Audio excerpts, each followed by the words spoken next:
Welcome back to another episode of Spiritual Workings. Today we are going to be continuing on our mini-series on tarot, wrapping up with some advice I have for how I personally do tarot readings myself. Let's jump right in. If you missed some of the earlier episodes in this series, then let me just give you a quick recap. We went over things like tarot spreads, the Fool's Journey, which explains the meaning of the major arcana, and then we covered ideas like numerology, astrology, and some iconography that is related to tarot. All of these sort of culminate in how you read tarot. So if you missed any of those episodes, then now might be a good time to go back and check some of those out. But this episode actually is sort of a standalone episode. I'm actually going to teach you guys how to read tarot without any of that knowledge. Essentially, how to read tarot without actually having memorized all the meanings. What we're going to be learning today is how to read tarot with just your intuition. To start, as always, we want to go ahead and start by clearing the deck. I like to hold the deck in my non-dominant hand and clear it out with my dominant hand. Now let's say we were doing some sort of reading. We just want to go ahead and put something in random. So as it is right at the start of the new year, let's do like a New Year's reading and kind of see what's in store for the year coming ahead. Now, as part of the intuitive aspect of the reading, I like to actually use my intuition to know when to stop shuffling. Once you feel like you have the cards pretty well shuffled, we'll go ahead and figure out, okay, which way do we want to place it? Again, I'm listening kind of intuitively on that. So let's just do a simple reading. We're going to do like a 4-card spread. So we're going to have past, present, future, and advice card. So again, this reading was looking at a New Year's reading. When looking at the cards, we'll go ahead and start with our past position. We have the Knight of Pentacles. It is in an upright position, so if you are someone who wants to read the cards with a upright versus reverse meaning, then you can do so. If you're just starting out and it's easier to look at the cards with just one meaning, that's also fine. As far as a memorized version of this card, I mean, in essence, the Knight of Pentacles has to do with work and effort. But as we're sort of doing this with intuition, then we can sort of forget that for a second. What we're noticing is a horse, we have a knight on top of that horse, and we have someone holding a shield. Now, if we're looking at this intuitively, I may look past this knight and I might start noticing something like in the background, like we have fields, maybe having something to do with growth. So, maybe in the past we're seeing growth, but obviously through a lot of work, a lot of effort, you're needing to feel like you need to stay protected or that you need someone to help support you in what you're trying to do. The horse might be symbolizing something like helping to try to carry you through whatever this is, or maybe it's just showing that there was protection for you during that period of time. Now, when we're going into the present, we have the Ace of Wands. So if we're looking at this with an upside down meaning, let's see what we have right here. Just based off of what I'm getting from it. So we have, some large figure, something like a higher power, a deity or something like that. Maybe just the universe as a whole. We have this little castle over here, this high point. So maybe you think like you're overseeing the world, like you know what's going to be happening. But then this figure, this power is coming along and, maybe it has the ability to destroy it or choose not to. So if I was looking at this with a reverse meaning, maybe it's saying you just feel like the universe is working against you or that the universe is not working to assist you. So maybe that's going back to this, feeling like you're doing a lot of work, like maybe you need protection of some sort. And then we come over here, we have our Queen of Pentacles. Now this is in our future position. So obviously a lot of plants, a lot of foliage, we're seeing growth, right? This is sort of a nature-based card, very earthly. So, some grounding energy, obviously feminine energy. Maybe we're trying to figure out, does this represent a person, right? And we could have looked at that for the first one. So this is where you can kind of start getting your pendulum and you can see, is this Knight of Pentacles representing a person? So having worked with the pendulum before, I know that for me, this back and forth would mean yes, versus a circle would mean no. If you guys are not familiar with using a pendulum, I do have a video on pendulum, so go ahead and check that out. When we're looking at the Queen of Pentacles, we can ask the same type of question. Now, is this about a person? It's already swinging no. So I know that this card is in fact not about a person. So that would change our interpretation a little bit, right? So let's say if we're going back to this first card, this is a male energy, a protective energy, someone who's helping you to support you. And you can start trying to figure out who it is. Is it a friend, a family member?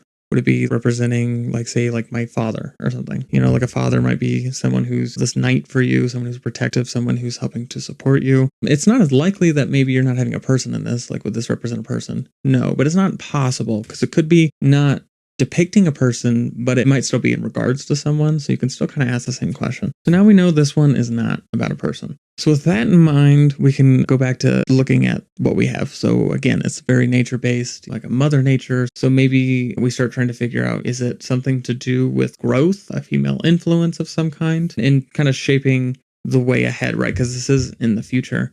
So when I'm looking at this card, what this card is showcasing to me is there is going to be a lot of growth, and it's going to be sort of in an artistic way. I say artistic because it's more of a feminine energy. This card is about the new year, right? We have the support in the past, right? We have this feeling like the universe just isn't quite working with us in the present. And then looking ahead, we're going to have a lot of growth artistically or otherwise. Now, this last one is advice. So it is upside down. We have the Four of Swords. When I've done readings for clients in the past, I might see this as like, a mother and a child, and maybe this is some sort of father, like maybe they're really busy, they're not around, maybe they left.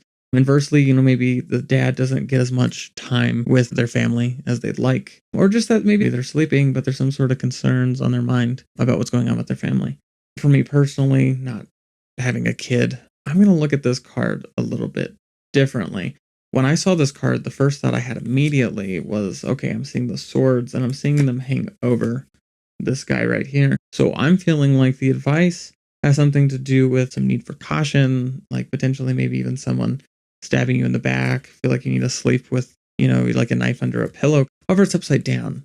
So it'd be sort of the opposite meaning. So if I'm feeling like it's almost like a warning, it's sort of saying there's nothing to be worried about. In the past, there was some sort of betrayal, some sort of stabbing in the back, something that made you feel like you couldn't move ahead with your life, your career, whatever we're looking at. But this card to me is sort of indicating that that's not something that needs to be worried about with this particular spread. Now, if we were to continue this same spread, we could go ahead and do another set of cards underneath that. We can kind of see what we get.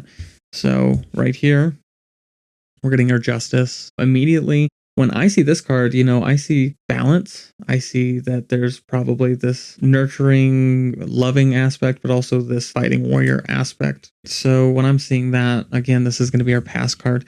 I'm looking at it and I'm thinking, okay, so there's balance in the past, there's a driving force, there's something sort of pushing us forward. Again, we could ask, though, if we wanted to see, is this a person? It is a person, related to a person. I don't think the card is indicative of a person, but it's sort of relating to a person. So is this person me? No. This be my mother. Okay, so now we have a card right here where we have the father, this very protective, strong figure. Maybe there's some growth he's overseeing. And then with this card, we're seeing the Justice, someone who's fair, has balance, but also has like a fighting, protective energy potentially to him. Now this one we're looking at, this is the Ten of Cups. It is upside down. So when I'm looking at this one, I'm seeing mother and father with their two kids. So potentially that could be indicating something like family. Maybe there's family, presently or in the future, since it was upside down. Either I could be looking at my family as in like with me being a brother and having my sister and my parents. I did move to LA earlier this year, so potentially it's kind of looking at that presently, right? I've moved away from my family, why it's upside down. Or, it could be looking at me more from the perspective of the adults and, starting a family, and it's sort of saying that presently I'm not at a point in my life to start a family. Now, but you start looking at other aspects in the card. We have mountains, we have this sort of like rainbow of cups, if you want to call it that. And you can start analyzing different aspects. The thing about it is something's going to jump out to you that might not jump out to someone else. And since you're the one doing the reading, it's sort of important what jumps out at you. It's actually less important what's jumping out at other people, right? Because everyone can sort of interpret the cards in the way that they want. You might have past situations that are leading into the reading, and as a result, you were able to lay down the cards in just the right way that you intuitively now can pick up on what you need to pick up from the reading. Now, when I see this one, often in the past, if I'm just going off a visual of the Three of Wands, I look at this as someone who's maybe off looking over the world. You know, people are out, they're moving, they're traveling, you know, we have ships sailing in the background. I see these sticks, and, you know, oftentimes that might look like bars, like something maybe holding you in. I mean, you can interpret that as, you know, maybe you're trying to build something too, you know, maybe you're thinking about traveling, whatever it is. But oftentimes, I interpret it more as feeling maybe a little stuck. Maybe this person doesn't really know how to move forward, and they're seeing all these other moving forward, feeling like they're not moving in the right direction or at the right speed. So when I'm looking at the advice from that card, it might very much so be that you need to proceed at the right pace for you, that you don't need to track your movement, your success based on other people, because everyone's kind of moving at their own pace, and there's no really right or wrong when you're looking at that.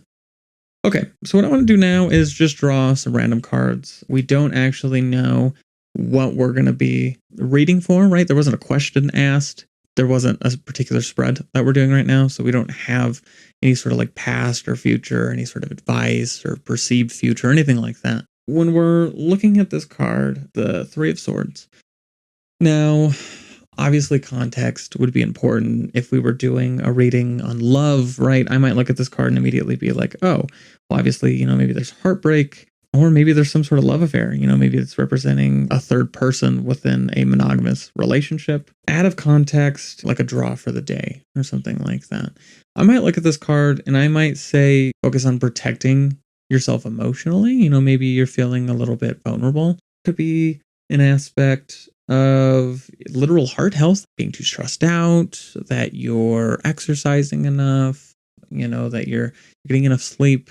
Now, obviously, you can start looking at the meaning behind some of it, like with swords and like the number 3. And every card's going to look a little bit different. So some might have more images on it to pull from.